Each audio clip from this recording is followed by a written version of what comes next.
Welcome to This Explainer. Every neighborhood has those random sounds that we all just kind of learn to ignore, right? The floorboards settling out in the hallway, maybe some branches scraping against your bedroom window when it's windy, or that occasional unexplained creak right above your ceiling late at night. We hear them, our brains immediately rationalize them, and we just roll over and go back to sleep. And we do that because, honestly, the alternative is just too terrifying to actually confront. But I want you to really think about that for a second. The very next time you're lying in bed in the dead of night and you hear that faint creak or the sound of settling wood, ask yourself what it actually is. Because for one quiet, perfectly normal suburban community, those everyday sounds absolutely weren't the house settling, not even close. They were the beginning of a psychological nightmare that was brought directly into their own homes. Okay, let's dive into this.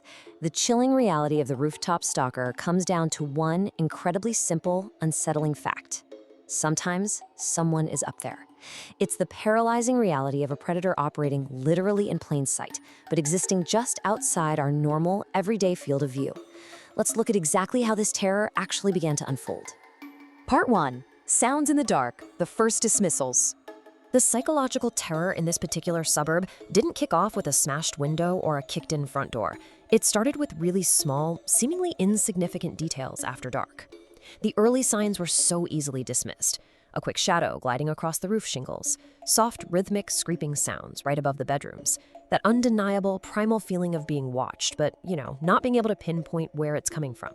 And then the sound of actual footsteps overhead long after midnight. At first, residents obviously blamed these things on raccoons, stray cats, or maybe just the wind. I mean, why wouldn't they? The idea of a human being prowling up there on the roof is just too horrifying to accept. Now, what's really interesting about this comparison is the absolute heartbreaking disconnect between the victims and the authorities. You had victims experiencing raw, unfiltered terror, reporting a human silhouette standing perfectly still, just watching them. But the police response? They documented it as a possible visual misunderstanding and stated there was no threat identified. This kind of bureaucratic gaslighting left the victims feeling completely isolated. They were experiencing genuine, agonizing terror, and the system basically told them it was all in their heads. Part 2. A highway above us, the vertical threat. See, because the authorities were so focused on looking for your traditional intruder, someone sneaking through backyards or testing door handles, they completely missed a method that bypassed all of our normal home security expectations. As one investigator put it, to someone on the ground, the neighborhood looked ordinary, but from above, it was a highway. This stalker wasn't using the streets at all. He was using the architecture itself.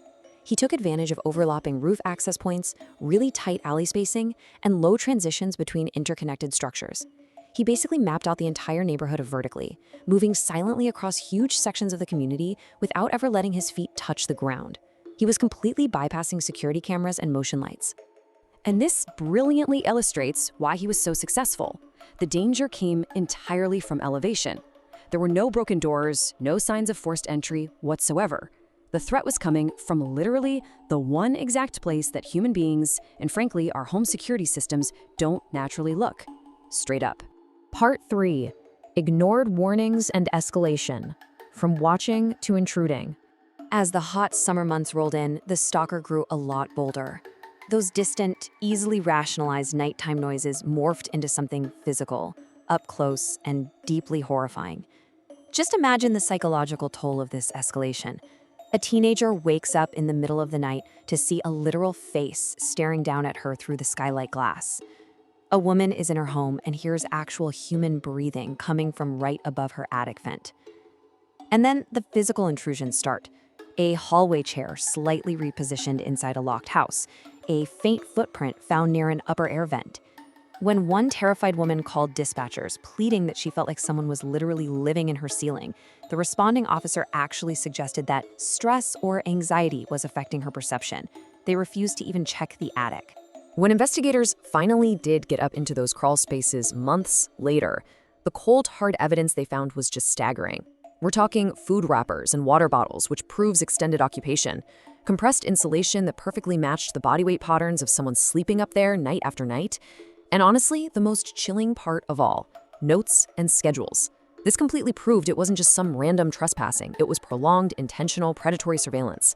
He was up there studying exactly when they slept, when they left the house, and when they were completely alone. Let's move to part 4 and see how this builds. The final 48 hours, the system collapse. This specific window of time is what investigators later called the point where the entire system just collapsed. The psychological dread of this ticking clock is agonizing to look back on. At midnight, a resident frantically reports heavy, deliberate human footsteps right above her ceiling. Police close the report in minutes, calling it an animal disturbance. By 6 a.m., a totally different resident reports seeing a shadow crossing their roofline. That report gets filed away, completely isolated. On the final night, a woman reports hearing soft impacts and whispering inside her own attic. Police label it neighborhood hysteria, and yet again, they do not search the attic. You have this suspect moving between homes in real time, and the police are treating every single desperate 911 call like a completely unrelated, isolated incident. It wasn't until the following afternoon, during an unanswered welfare check, that officers finally forced their way into the home. At first glance, everything looked totally normal, nothing out of place. But then they looked up and noticed something that instantly changed the atmosphere of the entire case. The attic hatch was partially open, just open enough to matter. When investigators finally shined a flashlight and climbed up into that crawl space, they found the disturbed insulation, they found the personal items, and tragically, hidden away beneath the floorboards, they found the victim. Part 5. The Shadow File. Institutional Blindness. Obviously, the terrifying transition from a bunch of dismissed complaints into a full-blown homicide investigation forced everyone to ask a devastating question. How on earth could a predator hunt like this, completely undisturbed for months? The answer? Massive institutional blindness. Investigators eventually uncovered what became widely known as the Shadow File. It was literally dozens of unlinked, highly similar police reports from the area describing rooftop sightings, attic noises, and skylight peeping.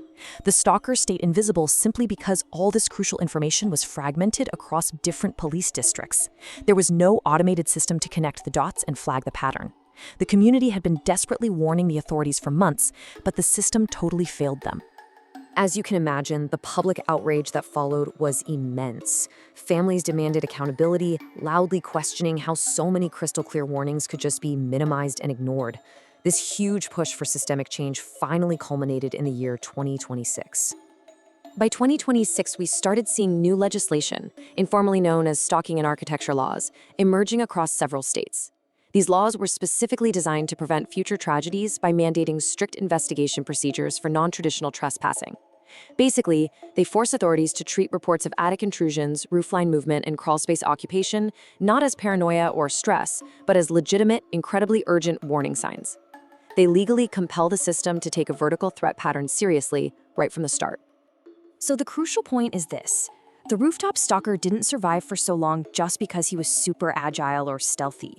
He survived because everyday people, and the police, simply refused to imagine what was actually possible. Predators don't just hide in the shadows.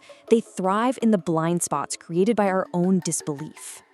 I want to leave you with this final, kind of unsettling thought to wrap up this explainer.